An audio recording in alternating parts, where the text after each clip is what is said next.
Hello, today I'm looking at Majjhima number 97, which is the Dhananjani Sutta, translated as to Dhananjani. Now the location is Rajagaha in the bamboo grove of the Squirrel's Sanctuary. And the people mentioned are the Venerable Sariputta and Dhananjani, the Brahmin, and Buddha.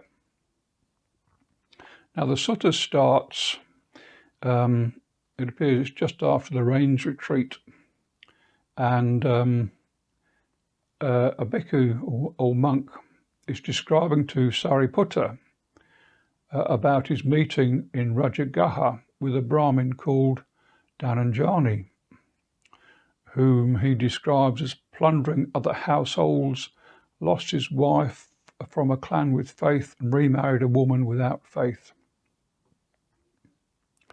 So Sariputta goes to Rajagaha and meets with the Brahmin Dhananjani, and they exchange greetings, and Sariputta asks if the Brahmin is diligent, and the Brahmin replies, "How can I be diligent when I have to support our parents, wife and children, slaves and servants, workers, have to do our duty to friends, companions, kinsmen, guests, towards departed ancestors, deities, the king, and also my body must be nourished." So Dhananjani, Sariputta says, suppose someone were to behave unrighteously, contrary to the Dhamma, for the sake of his parents, and because of such behaviour he was dragged off to hell by the wardens of hell. Would he be able to free himself if he pleaded he only behaved unrighteously for the sake of his parents? And the Brahmin replies, no, this wouldn't work. He would be dragged off to hell. Now the sutta then repeats with the same question by Sariputta for each instance that the Brahmin had cited for not being diligent.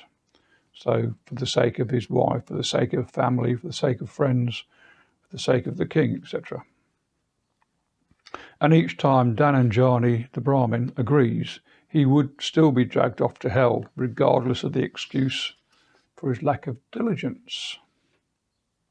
So what do you think, Dhananjani?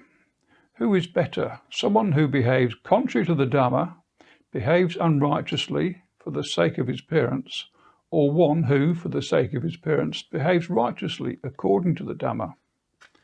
The one who behaves righteously, replies the Brahmin. Dhananjani, Sariputta responds, there are two kinds of work, Dhananjani, profitable and in accordance with the Dhamma, that is better than behaviour contrary to the Dhamma. This statement is then repeated as a question to the Brahmin for each of the instances originally cited. Parents, family, workers, slaves, so on and so forth. Is it better to support them according to the Dhamma?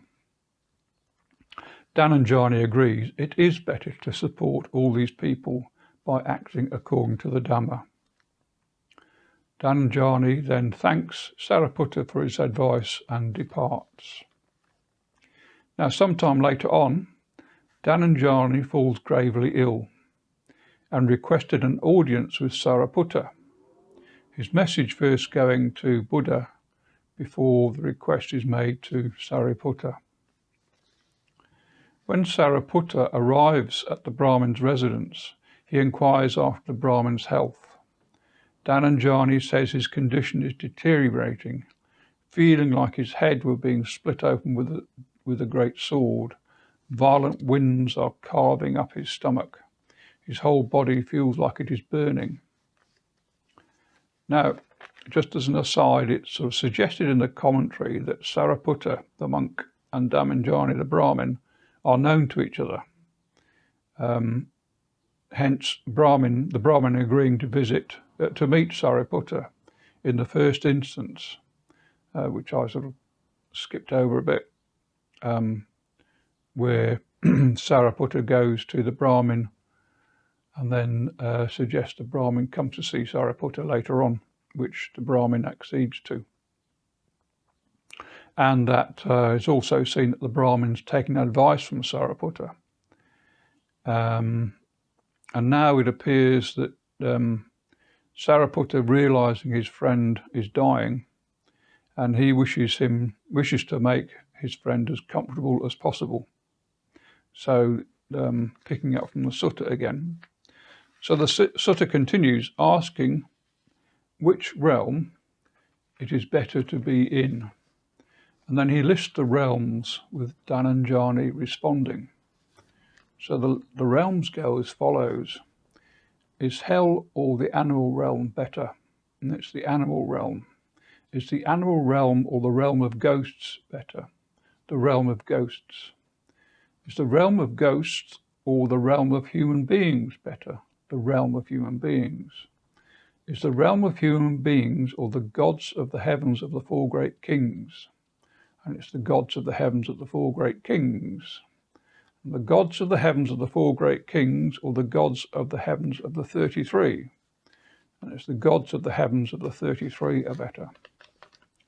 And are the gods of the heavens of the 33 or the Yama gods better? The Yama gods are better. And is it the Yama gods or the gods of the Tusita heaven? And it's the gods of the Tusita heaven are better.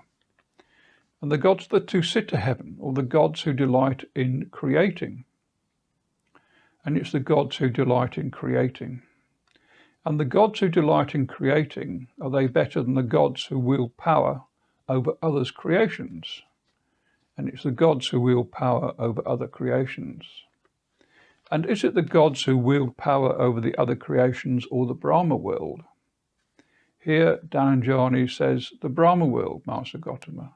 And he repeats, it's the Brahma world. And Sariputta thought, Brahmins are devoted to the Brahma world. And so he decides to teach Dhananjani how to gain access to the Brahma world. So Sariputta teaches Dhananjani the path to the Brahma world by way of the Brahma Vihara. That is loving kindness or metta, compassion, karuna, or altruistic joy or mudita, or equanimity, upekkha. So that's the four divine abodes to be able to reach the Brahma world, Brahma Vihara.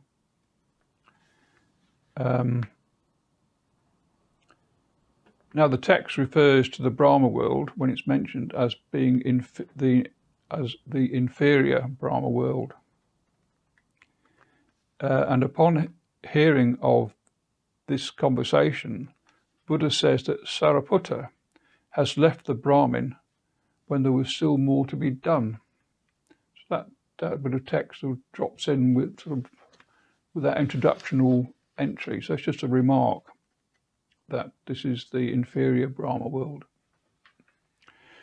And upon Sariputta meeting with Buddha and passing on the Brahmin's homage to Buddha, Buddha asks Sariputta, why did you leave the Brahmin when there was still more to be done?